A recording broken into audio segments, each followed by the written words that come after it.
बड़ा सुंदर प्रसंग है। अभी भगत श्रवण से आपने सुना, धन धन बलकरा मीरा। मीर कहते बादशाह को, बलक शहर का बादशाह इब्राहिम अदम जिसका नाम था, फिर सुल्तान बादशाह के नाम से प्रसिद्ध हुआ दुनिया में, और उनका वैराग बहुत ही दुनिया में सराहनीय है। छोड़ चला धन धन बलक रे मीरा, अपने जीव मुक्ति रे कारण सब तज भया फकीरा। अपने जीव की मुक्ति के लिए सबको छोड़ करके फकीर बन गए। आज लोग जर्दा तंबाकू नहीं छोड़ सकते हैं। यहाँ तक तो है कि सत्संग में 2 घंटा आवे तो बातें नहीं छोड़ सकते, बातें ही करते रहते हैं। फिर क्या छोड़ेंगे? और संसार का नियम है, जब तक हम पकड़े हुए को छोड़ेंगे नहीं तब तक जाकर के सजना हमारा कल्याण नहीं हो सकता। त्याग ही परम मुक्ति का साधन है। जिस चीज से हम छोड़ देंगे, त्याग देंगे, उससे हम मुक्त हो जाएंगे। दत्तात्रेय महाराज ने 24 गुरुओं में चील को गुरु माना, तो चीलों का झुंड था, 5-10 चीलें थी, मतलब जिसको हिंदी भाषा में और सचान कहते हैं, बाज भी कहते हैं, चील। ऐसे चील और बाज में थोड़ा सा फर्क होता है, पर उन्हीं की प्रजाति है। तो एक चील ने चूहे को पकड़ा और पकड़ करके लो उड़ी, तो जितनी 5-10 चीलें थी उसके पीछे उड़ी। उस चूहे के लिए वो भागती जा रही, वो पीछे जा रही, उड़ते उड़ते उड़ते उड़ते जब वो हैरान हो गई तो उसने सोचा अब कब तक भागेंगे। तो परेशान होकर उसने चूहे को छोड़ दिया। तो चूहे को छोड़ दिया, और तो चूहे को छोड़ते वो सब पीछे चील उस चूहे को पर पड़ गई और उसको मुक्त हो गई। बस वो अपने आप दौड़ने की, भागने की जरूरत ही नहीं। जैसे कोई घर में चोर घुसे और घुसते ही सजना उसको धन माल दे दो, क्या ले लो तुम, तो भजन नहीं मारे, क्यों, मतलब ही को नहीं। तो इसीलिए जिस वस्तु से हम त्याग देते हैं उससे मुक्त हो जाते हैं। इसीलिए रामचरण महाराज ने कहा, वैराग नाम है त्याग का। वैराग किसका नाम है? घर छोड़ने का नाम नहीं है, या दाढ़ी बाल बढ़ाने का, घटाने का नाम नहीं है, या भेष बनाने का नाम नहीं है। वैराग तो है कि विकारों का त्याग करने का नाम। वैराग नाम है त्याग का। 5-25 माई, जब लग हृदय में 5 और 25, 5 विषय 25 प्रकृति, ये जब तक हृदय में लगी हुई है तो चाहे घर में रहो चाहे वन में रहो, कोई वैरागी नहीं है। वैराग नाम है त्याग का। 5-25 माई, जब लग संशय सर पे तब लग त्यागी ना है। जब लग हृदय में संशय रहता है तो वो त्यागी नहीं है। त्यागी हो तू भेद विचारे, पीछे घेर कामना मारे। तो त्याग तो ऐसा कीजिए सब कुछ एक ही बार, और सब सदगुरु का मेरा नहीं निश्चय करो विचार। त्याग उससे कहते हैं भीतर से इनकार छोड़ दे, मेरा कुछ है ही नहीं। पलटू साहब ने बहुत उच्च कोटि की बात जब लिखी तो यहाँ तक भी लिखा, पलटू ये लक्षण संत के कचुन संग्रह त्याग है। उसके जीवन में कोई संग्रह और त्याग का नाम ही नहीं। जब पकड़ा ही नहीं तो क्या त्याग है? आज हमारे हाथ में क्या पकड़ा, क्या है? केवल हमने मान रखा है, तो नहीं तो हमने पकड़ा नहीं छोड़े क्या है। पलटू ये लक्षण संत के कचुन संग्रह त्याग है, प्रारब्ध पर डार देते लगे उनको दाग है। और त्याग की बात जब व्यवहार में तो है ही है, लेकिन इससे भी ऊपर उठ जाए तो तब कहते हैं उसमें क्या है। पलटू साहब ने त्याग की बात कही, तब का उधर समाता खाई ले, पलटू लगे न दाग, और बासी धरे चकोर जो पर में लागे आग। उधर समाता अन्न ले, तन समाता चीर, अधिक संग्रह नहीं करे उसका नाम है फकीर। इसीलिए त्याग घरकार वार का ये भी होता है, ऐसी बात नहीं है, लेकिन वस्तु तो सही त्याग है कि जीवन में सजना वासना का त्याग हो, विकारा का त्याग हो। नारी में नर बसे और नर में नारी अनंत। अनेक जीव संसार में फंसे हुए हैं। नारी में नर बसे, नर में नारी अनंत। आ मेलाइत मन की तजे सोई साधु संत। ये मन का मेल यदि छोड़ देता है तो वो संसार में घर में रहो चाहे वन में रहो खुश संत है। पर यहाँ जो बातें कही सर्वाद की वैराग की बात, जिनके जीवन में सजना संसारी भोग और उपभोग तुच्छ लगते हैं, तो इनको छोड़ करके आदमी जंगलों में, और कितने मान पुरुषे, भरतरी हुआ, गोपीचंद हुआ, सुल्तान बादशाह हुए, मंसूर शेख और शिवली हुए, बहुत सारे, और बड़े बड़े राजा हुए जैसे हरिश्चंद्र हुए। सब लोगों ने जंगलों में जाकर, बंगलों को छोड़कर जंगलों में जाकर भजन किया। तो इसीलिए सुख भोग में जाकर के सजना भजन और वैराग कहाँ है? तो इस भजन में रज्जब साहब बड़े सुंदर वाणी उदाहरण देते हैं। छोड़ चले रजधानी जब ज्ञान भया था। कई बार मैं प्रवचन देता हूँ सत्संग में, तो लोग कहते हैं वाह वाह महाराज, आगे को बे भजन आगे को। और तो माने ध्यान है। ध्यान क्या है? जिनको ज्ञान हुआ तो राज दरबार और रानियां, और पीछे एक एक नहीं 16 से सहेलियां तुरी 18 लख। साईं तेरे कारणे छोड़ा शहर बलक। जब वो पीछे मुड़कर देखा नहीं कि कौन क्या रो रहा है। वृद्धि का आप सुनते हैं, ये श्रवण गाता है कभी बार। वो भी मेल रे माई लटियां तोड़े, साजन बिछड़ा जाई। राजा एक दिन पकड़ियो सभा में हाथ पीड़ित कहीं तोड़े, लेकिन भरतरी पीछे मुड़कर देखता नहीं।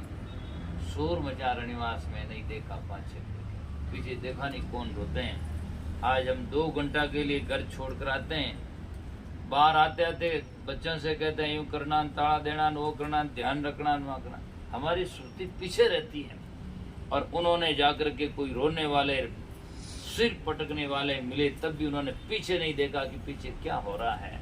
जब आगे पांव दे दिया तो पीछे क्या देखो? पीछे तो जो होना सो जाए, तो हमारे साथ क्या जाएगा? तो मतलब है, मैं देखता हूँ और लोग कहते हैं ज्ञान है हमें। क्या ज्ञान है? उन्होंने तो इतना बड़ा राजपाट को ठोकर मारकर भाग निकले हुए तो, और आज हमारे चप्पल टूट जाते हैं, चप्पल टूट जाता है, उससे मन नहीं टूटता, काट कर बाथरूम के पास में धर देते हैं। सुरती तो वहां से नहीं हटती है, इतनी छोटी तुच्छ चीजों से वृत्ति नहीं हटती है। तो भला मकान, दुकान, पुत्र, परिवार, नारी, कुटुंब, कबीला, उनसे सुरती हटना क्या मजाल काम है? इसीलिए बहुत ही कठिन काम है। और सुरती वहां अटकी रहेगी तो सजना हमारा पुनर्जन्म होगा और वासना में से फिर भोगना होगा। इसीलिए कहा सूरज रूपी ज्ञान भयाता वर्षा दर्श्य अंतर्जामी। सूरज रूपी ज्ञान मतलब ज्ञान होता प्रकाश में होता है। तो सूर्य का प्रकाश होते ही सब देखने लगता है, अंधेरा कहीं नहीं रहता है। तो इतना प्रकांड ज्ञान होता है तो जब वैराग्य होता है। ये तो अगला ही जाने, मरना तो है सब नहीं था, कौन नहीं जानते। लेकिन जब तक मरने को पूरा जीवन में अनुसरण नहीं करता, इतना पूर्ण ज्ञान नहीं होता, तब तक वो छोड़ता नहीं। सब लोग कहते हैं नशा करना गलत है, सब लोग कहते हैं जल्दी उठना चाहिए, फिर भी उठते नहीं है। दिन की 8-9 बजे जाती बहुत सारे। और ज्यों ज्यों मोटा सेठ हुए, ज्यों ज्यों मोटा हुए सेठ, ज्यों ज्यों उठे लेट, है ना। अरे चोरा ने कहते चोरा जा, बस आप तो सोए रहे। इसीलिए सूरज रूपी ज्ञान व्यवता वर्षा दर्शा अंतर्यामी। ज्यों ज्यों तेज बढ़े सूरज को होगा पत्थर का पानी। ज्यों ज्यों ज्ञान का प्रकाश होता है तो पत्थर का पानी हो जाता है। क्या पत्थर पानी होता है? ये तो अलंकार है। पत्थर का पानी मतलब है हृदय पत्थर जैसा होता है। लेकिन जब जब ज्ञान होता है तो हृदय फूट पड़ता है। आज राग भी एक सजना वैराग है। भजन गाते हैं और गाने वाला सही हो, वैराग से गाएं, और फिर सुनने वाला भी विरही हो, और जाकर के सजना बड़ा हृदय से गाएं, तो वाणी से सजना हृदय फूट पड़ता है और आंखें में अश्रु धारा फूट पड़ती है। क्योंकि हृदय पत्र जैसा, लेकिन उससे धारा फूट निकलती है, प्रेम की अश्रु धारा निकलती है। तो वह राग भी कम नहीं होता है। लेकिन सजना राग भी सजना, ये भक्ति ज्ञान में राग तो सजना जिसका भाग होता है तभी राग होता है। बाकी राग तो दुनिया में पुत्र और परिवार और मकान और दुकान में भोगा में वह राग सहज में होता है। सत्संग में राग भी हर आदमी को नहीं होता है।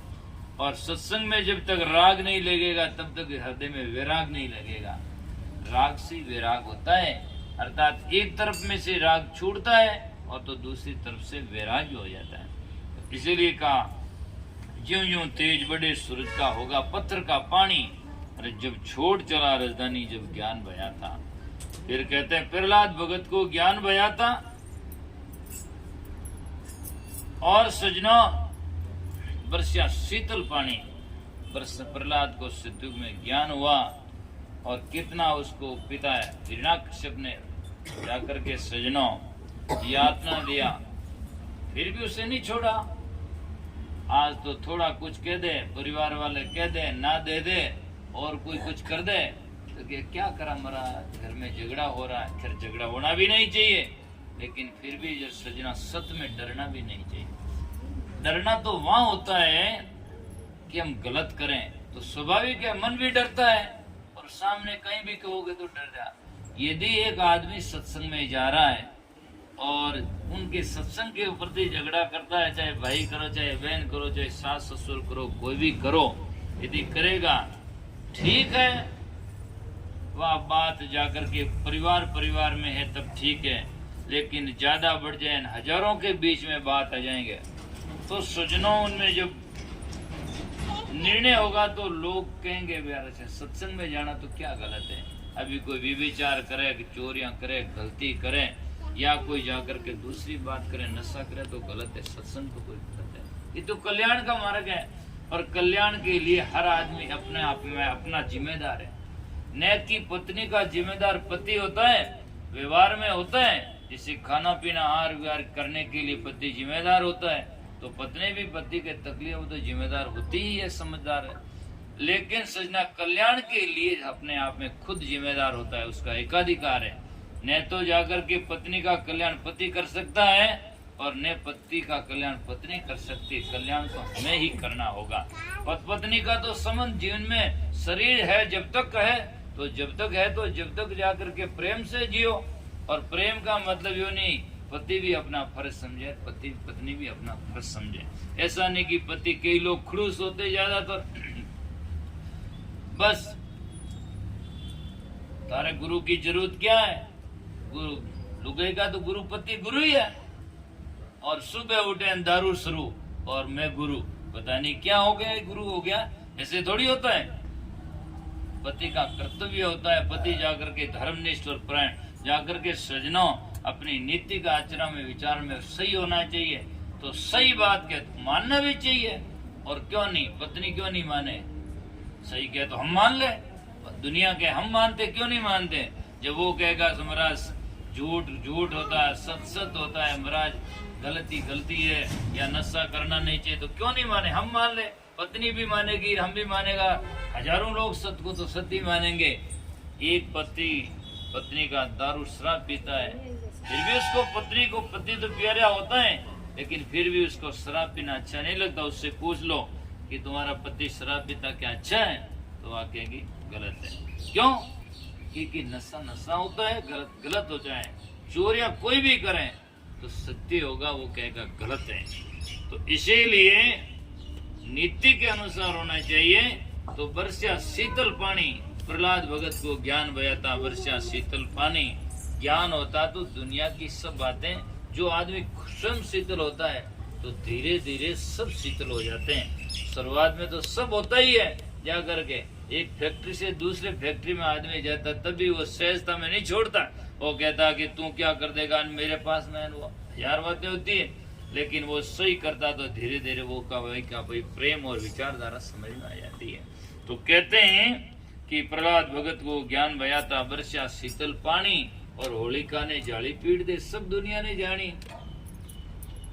उसके लिए क्या नहीं कहेगा, होलिका नाम उसकी हुआ थी, कहते हैं आग में लेकर बैठ गई। शास्त्रों में लिखी बातें हैं, लेकिन कहने का मतलब है कितनी यातना के बाद में उन्होंने सच्चाई और ज्ञान नहीं छोड़ा। ये भक्ति का और बाद में नहीं छोड़ा तो आज दुनिया में प्रहलाद भगत का नाम है। तो भजन करने से नाम रहता है। तो फिर कहते हैं हरिश्चंद्र को ज्ञान बयाता भरिया नीच कर पानी राज दियो सब दानी। एक जाकर के सजना एक सत्य का अपने वचन का वो है कि मैंने वचन दे दिया, मैं वापस नहीं लौटना। आज दुनिया में हम देखते हैं भगतन संतन भेषधारी बहुत दिखाई देते हैं, कहते कुछ और है और बाद में नामुकर हो जाते हैं। हम तो महाराज कर नहीं सकते, हम मान नहीं सकते। फिर वचन गया तो फिर सब गया। जीवन में आदमी का वचन जवानी तो है, और जवान के लिए गोरखनाथ जी ने भजन लिखा, तब लिखा जवान जैसी प्यारी जगत में जवान जैसी खारी क्या, और मानुष जन्म पाए बंदा जीती बाजी हरो क्या। जवान जैसी दुनिया में प्यारी क्या है। आदमी मीठा बोलता है तो किसी गांव का और ऐसा बहुत अच्छा आदमी है, और चिड़चिड़ाहट करता बोलता है तो पति बोले पत्नी बोले चाहे गुरु बोले तो क्या हो गया, या गलत तो गलत ही होता है। इसलिए कबीर साहब ने यहाँ तक किसी को कोर छोड़ा नहीं और कहा साधु भया तो क्या भया, साधु भया तो क्या भया, बोले नहीं विचार कर नहीं बोलता। साधु हो गया तो साधु भया तो क्या भया, बोले नहीं विचार, हते पराई आत्मा बांध जीव तलवार, जीव रूपी तलवार से उसको आनंद करता है, कटु वचन कह करके आत्मा को दुख देता है। तो हमारे वचनों से किसी को ठेस न पहुंचे, दुख न दें, हम जाकर के मधुर व्यवहार करें। तलवार का घाव भर जाता है लेकिन सजना शब्द का घाव भरता नहीं। जिंदगी भर आदमी पीढ़ियों तक लोग याद रखते हैं, मेरे पिता को उसने ऐसा कह दिया, मेरी नारी को उसने ऐसा कह दिया, मेरे भाई को ऐसा कह दिया, मुझे ऐसा कह दिया। तो और तलवार का घाव तो 10 दिन 15 दिन 20 दिनों से जाकर दवाई लगाओ घाव मिल जाता है, लेकिन शब्द का घाव कभी भी मिलता नहीं है। इसीलिए संत महात्मा कहते हैं हरिश्चंद्र को ज्ञान बयाता राज दियो सब दानी। परमार्थ में जाकर के सजना पीछे नहीं मुड़ा, आप बिक गया, रानी को बेच दिया, कंवर को बेच दिया, नीच के घर में शमशान घाट में पैरा लगाना कबूल कर लिया। आज का हमारी परिस्थिति लोग के महाराज भजन कराने दुख घणो आवे, क्या दुख आवे, घर में बैठा हो पलंग में बैठा हो दुख बढ़ कई बात हो। वे लोग तो भजन के लिए रात छोड़ जंगलों में चले गए और वहां जाकर के भजन किया। हमारे तो हम तो घर में बैठे हैं, टूटी लगी, पानी पियो, खाओ पियो, भाई साहब रोटियां माल सब लेना वे। तो फिर समस्या किस बात की, समस्या आगे महात्मा की देखो कुछ नहीं है। मीरा ने जो भजन किया राणा तलवार लेकर सामने आ गया, या एक भी भाई कोई भजन करने वाली एक भी पति किसी का नहीं तलवार लेकर सामने आया होगा, और जिसके लिए राणा तलवार लेकर सामने मारने के लिए तैयार हो गया, फिर भी वो डरी नहीं, बोलो जा करके और कहा बदनामी लागे मीठी रामेवाड़ी राणा बदनामी लागे मीठी। तो सजनों भक्ति मार्ग तो सरल तो है नहीं।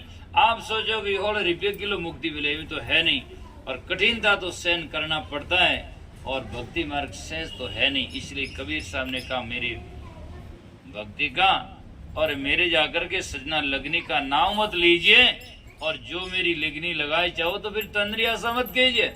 मेरी लगनी लगाओ तो फिर जाकर के दूसरे की आशा, शरीर की आशा नहीं, निराशा होकर ऐसी भक्ति निराशा जो तुम चाहो भक्ति पदार्थ छोड़ो जगरी आशा। तो इसलिए हरिचंद को ज्ञान बयाता राज दियो सब दानी, आप भी कंवर ने भेजो भेजी तारामती रानी, अरे छोड़ चली राजधानी जब ज्ञान बयाता। भक्ति के लिए सजना उन्होंने घर और दुकान मकान किया, परिवार बिखर गया, आज कौन बिखरने के लिए तैयार है, बस पूरा दान पुण्य करने के लिए भी तैयार नहीं है। 12 महीना में एक सत्संग आता तब भी आदमी एक दिन दे नहीं सकता, और जिन्होंने जिंदगी दिया पूरा दे दिया, फिर उसे क्या कहते हैं महाराज कठिन, कहाँ कठिन है। आज मुझे बड़ी एक बात का खेद लगता है, आज जितने संप्रदाय के लोग हैं, सैन संप्रदाय के लोग सैन जी की जयंती के दिन दुकान प्रतिष्ठान बंद कर देते हैं, और महावीर जयंती के दिन माजन करते हैं, तेजा दशमी के दिन जाट कर देते हैं, और कोई जा करके कर देते हैं। पर खेद की बात है कबीर जयंती के दिन कबीरपंथी कहलाने वाले एक दिन भी जाकर अपना व्यापार बंद करके कबीर साहब के व्यापार को करना नहीं चाहता। कहाँ जाकर के दुनिया में एक चमकीला सूर्य जो है एक ही क्यूट सिर्फ है, वो सदगुरु कबीर साहब है दुनिया में दिखने वाले, और उनके लिए ऐसा करें तो कहाँ जाकर के फिर भक्ति भजन की भावना का उनके प्रति इष्ट के प्रति हमारी अनन्य श्रद्धा कहाँ है। जाकर के हो सकता है माता बहन भाई लोग माता बहने लोग वो नहीं कर सके तो वो यूं तो नहीं कर सके, पर कम से कम जाकर के अपने जीवन में मन से तो त्याग कर सकते हैं, और जो भाई लोग हैं करता है, तो क्यों नहीं जाकर के उस दिन हमारा जीवन में हमें भी याद आना चाहिए। और वो दिन हमारा सबसे बड़ा पर्व है जिस दिन हमें भक्ति और ज्ञान का उद्घोष हुआ। सदगुरु कबीर साहब जैसे मान दुनिया में इसमें प्रकट हुए, और आज उनकी बदौलत है कि हम यहाँ बैठे वहाँ बैठे मंदिर में एक जगह बैठकर सत्संग भजन सुन सकते हैं और एक दरवाजा भी जाकर खटखटा सकते हैं। तो ये सदगुरु कबीर साहब की बहुत बड़ी बदौलत है। और वैसे दुनिया में युग पुरुष कोई आया ही नहीं कि सदगुरु कबीर साहब के बराबरी में। तो सजनों ये कहा, तो गोपी चंद को ज्ञान भया था, बात मात की मानी। भजन सुनते हैं आप? मेरे गुरुजी साहिब जी बहुत बार गाते हैं भजन, आता तो मुझे है, कभी समय आ जाए तो मैं भी गा देता हूँ। तेरी मात के गोपी चंदा, तू छोड़ मायारा फंदा। अटे मात कह रे भाई गोपी चंदा, उठ जा दुकान कर धंधा, है ना। खैर धंधा भी करना चाहिए, धंधा थे करो जना साधु बंदा ही आवे। धंधा करना गलत तो नहीं है, पर केवल उसी में लगे रहो, 24 घंटे उसी में लगो और खाओ पियो और कोई भक्ति भजन की बात ही नहीं, तो ये बात सही नहीं है।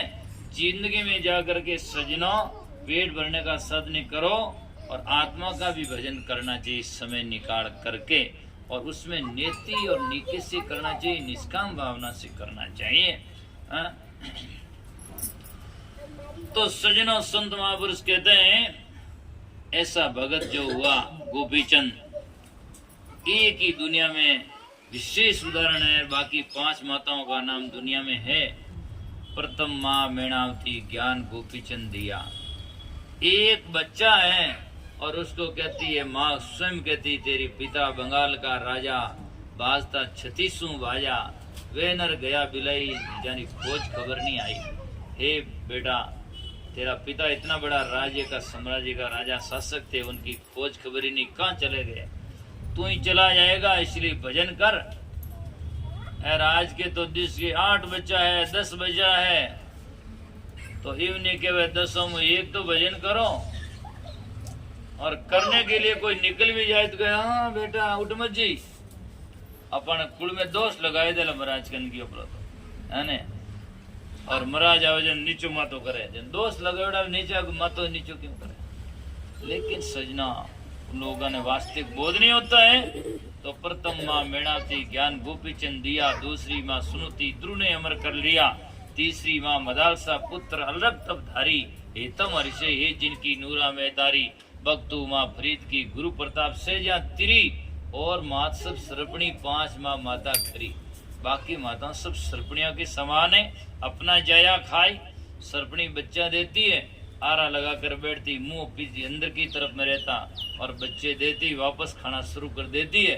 तो जो बीच में होता सबको वापस खा जाती है। कोई बच्चा उछल कर बाहर निकल जाता है, वो बच जाता, वो सांप बन जाता बड़ा, उससे लोग डरते हैं। तो ये माया का बड़ा कुंडाला है, और इसमें कोई उछल करके बाहर निकल जाता है, वह लोग देख डरे महाराज आ गया। ये संसार कुंडाला माई, जाको सपनी दर दर खाई। तो इसलिए सजनों माताओं की बातें आती है। तो गोपीचंद जैसी माँ, गोपीचंद की माँ मेणावती जैसी उसको उपदेश करती है, और राज छुड़ाकर अपने भजन में लगा देती है। इसलिए कहा, और देखो कितना सुंदर उपदेश देती है कि शहद माँ की लपटाई व उड़ सके नहीं खाई। इस संसार का भोग शहद के समान मीठा लगता है, उस पर पंख चिपक जाते फिर उड़ नहीं पाती है। आज शहद माँ की लपटाई उड़ सके नहीं खाई, अरे दीपक जड़ी पतंगा, यूं नर्म आया रे संगा। जिससे दीपक में पतंगा आकर पड़ते, और होता क्या, आते ही पांकड़ा बाल मरनो पड़े, उससे आगे क्या। और इठे भी माया में जीव जान पड़पड़, और होता क्या, बस पांकड़ा बड़ा करके झड़कर मरना ही है उधर, उसके और क्या होता है। तो इसलिए दीपक जड़े पतंगा, यूं नर्म आया रे संगा। तो कहते हैं ऊंट मुआ फंद छूट गया, बाजिंदो बात पिछाणी। बाजिंद भी बास हुए फिर संत हुए, बस ऊंट को मरा हुआ देखते हैं, और राजा है तो नौकरा ने कहता है उस ऊंट को उठाओ।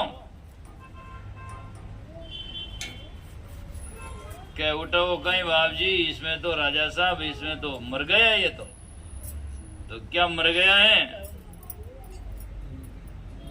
इसका तो हाथ, टांगे, नाकान सब बराबर दिखता है कि नहीं, इसमें से जीव निकल गया है। तो ऊंट ही मरा है, और ही कोई मरते हैं कि जितने संसार में थे सब मरते हैं। तो मरने से बचने का कोई उपाय है? उपाय तो भजन करना। वहीं सेना छोड़ करके फकीर बन जाते हैं। एक ऊंट के मरे हुए को देखकर विराग आ जाता है। और अटे तो ऊंट मरेन, भले भैंस मरेन, भले हाथी मरेन, भले माँ बाप मरे, तो ही बैठा बैठा आप आराम करे। बस मार जड़ा जुड़न गांड फा जाए जान के बस उठो, फोन कर दे, जल्दी रोटियां बनाओ, समय ज्यादा हो जाएगा। किसके विराग है? विराग की बात कहाँ है? अपने हाथों से सिर फोड़ फोड़ कर आते हैं, कितने जड़ा और गाड़ कर आते हैं, फिर भी वैराग्य नहीं आता। क्योंकि विराग भीतर में संस्कार नहीं है। संस्कार के बिना जाकर के विराग आता नहीं है। इसलिए इस सत्संग में बैठकर जाकर अच्छे संस्कार बनाओ। आज अच्छे बनेंगे तो आज नहीं कल जाकर के आपको वो वैराग्य आएगा। तो वैराग्य आएगा तो अपने आप इस सहज में जैसे सूर्य से अंधकार भागता उसी पर भाग जाएगा। ऊंट मुआपन छूट गया बाजिंदो बात बिचानी, और सास सुल्तान बादशाह लागे जुग तजदी उर्मा रानी। चेरी सूती खरी नुपूती चमक चोर चिकारंदा, चोट चिकारंदा, और बादशाह से किया जवाबा यही हाल तुम्हारंदा। सुल्तानी बलक बुखारंदा, और जिनका प्रेम लग्यो कलमा से कदमा से अल्लाह राम पुकारंदा। दासी बांधी बादशाह की सेज पर सोई। बादशाह बाहर गया हुआ था और उसने सोचा कि बादशाह की सेज का कैसा सुख है, थोड़ा मैं भी सो लूं, बादशाह नहीं है जितने में। तो बादशाह की सेज मखमल गद्दे की तो आई को सोते सोते का राम नींद आई। नींद आई जितने में जग ही नहीं, जितने में बादशाह घूमता आ गया। अरे मेरे सहज पर दासी रानी नहीं, अरे इसको क्या दिया? बादशाह ने वो घोड़ा चलाने 2 चाबुक था मारा। कहते हैं राजा ने बादशाह चमक मारा तभी, बहुते हंसी सहेली तभी, जब भी ज्यों ज्यों उसने चोट मारा तो हंसा।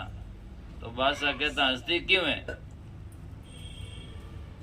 तो दासी कहती है कि साहब मैं तो आधो घंटों पर ही होती हो, इनमें जो 2 कोल्डा पड़िया, और जिको जिंदगी पर इन सहज में तो होवे उन्हें कितना कोल्डा पड़ी, कितना उसके चोटों पड़ेगी। वहीं से बादशाह सुल्तान को विराग होता है और ये तो दुख का घर है, भाग निकलते हैं। अटे कोड़ा पड़े नहीं, तलवार चले तो ज्ञान नहीं आवे, तो क्यों संस्कार नहीं? संस्कार बनाओ। तो इसलिए कहा सास सुल्तान बादशाह ने लागी तजदी उर्मा रानी, अरे छोड़ चली राजधानी जब ज्ञान भया था। फिर कहते हैं ध्रुव भगत को ज्ञान भया था, मिल गया ऋषि मुनि ज्ञानी। अरे नारद का उपदेश भया था, रज्जब बोले बाणी, अरे छोड़ चली राजधानी जब ज्ञान भया था। उस समय